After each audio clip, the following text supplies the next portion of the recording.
This is a download from BBC Learning English. To find out more, visit our website. The Importance of Being Earnest, Episode 9. Gwendolen and Cecily are angry with Jack and Algernon now they know their real names. Neither of them are called Ernest.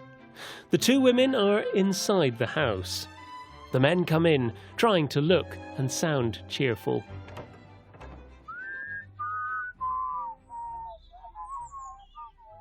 I'm sure they're feeling sorry. Let's not say anything. Certainly not. Mr. Moncrief, why did you pretend to be my guardian's brother? So that I have the opportunity to meet you. That seems a satisfactory explanation, doesn't it, Gwendolen? Yes, if you can believe him. I don't. But his answer was so beautiful. True. In matters of great importance, it's style, not truth, that is essential. Mr. Worthing, why did you pretend to have a brother? Was it so you could come to London to see me? Do you have any doubts, dear Gwendolen? I have serious doubts, but I intend to ignore them. Cecily, should we forgive them? Yes. I mean, no. Probably not. What about their names? True, I had forgotten. Your names are still a huge problem. Our names? Is that all? But we are going to be christened with a different name this afternoon. You are prepared to do this terrible thing for me, Jack? I am. To please me, you are ready to face this awful experience, Algernon. I am. How can people talk about the equality of the sexes? Men have moments of physical courage which we women know absolutely nothing about. Jack, darling. Cecily, darling. And they fall into each other's arms. Merriman comes in and coughs loudly. He announces a visitor. Lady Bracknell. Oh, good heavens! Gwendolen, what does this mean? Simply that I am engaged to Mr. Worthing, Mamma. Mr. Worthing, I followed my daughter by train. Gwendolen is meant to be attending a university lecture. Well, that is what her father thinks. All communication between yourself and my daughter must end immediately. We are engaged to be married, Lady Bracknell. You are nothing of the kind, sir.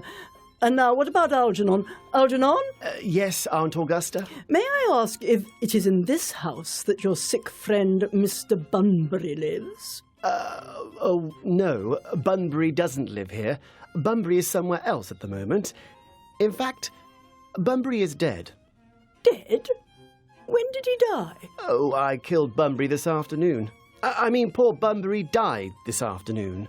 He died so suddenly? What did he die of? I mean, he was discovered. The doctors discovered that he could not live, so he died. He seems to have had great confidence in the opinion of his doctors. I'm glad that he finally made up his mind to take some definite course of action and acted under proper medical advice. And now, Mr. Worthing, who is the young person whose hand my nephew Algernon is holding in an unnecessary way? That is Miss Cecily Cardew. I'm her guardian. I am engaged to Cecily, Aunt Augusta. I beg your pardon? Mr. Moncrief and I are engaged to be married, Lady Bracknell. Lady Bracknell has to sit down at this news. There seems to be something unusually exciting in the air.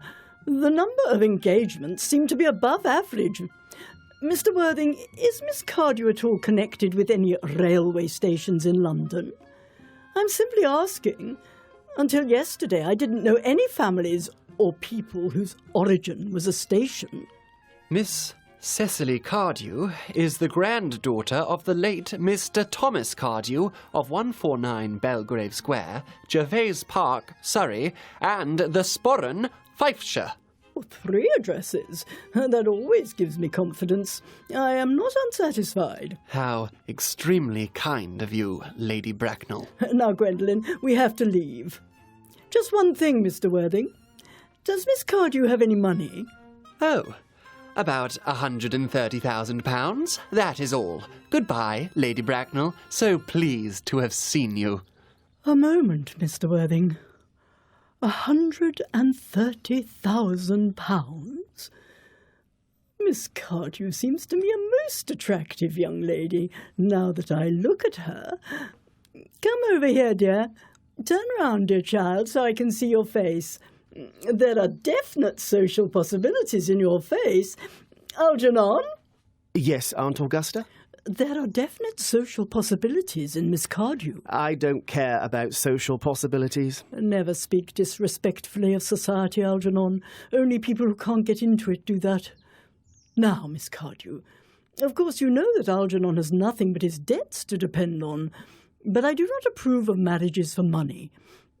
Well, I suppose I must give my consent. Thank you, Aunt Augusta. The marriage had better take place quite soon. I'm not in favour of long engagements. They give people the chance to find out each other's characters before marriage, and never a good thing. I'm sorry to interrupt you, Lady Bracknell, but I am Miss Cardew's guardian, and I don't give my consent to this marriage. And why not, may I ask? Isn't Algernon an extremely eligible young man? He has nothing, but he looks everything. What more can one desire? The fact is that I do not approve of his moral character. He has not been honest. Algernon and Cecily look at him, amazed. Untruthful? Algernon? Impossible. I'm afraid there is no doubt. This afternoon he came to my house pretending to be my brother. He had succeeded in one afternoon to change the affections of dear Cecily. He then stayed to tea and ate all the muffins. Mr. Worthing, after careful consideration, I have decided to forgive my nephew's behaviour. That is very generous of you, Lady Bracknell. However, I have not changed my mind. I do not give my consent.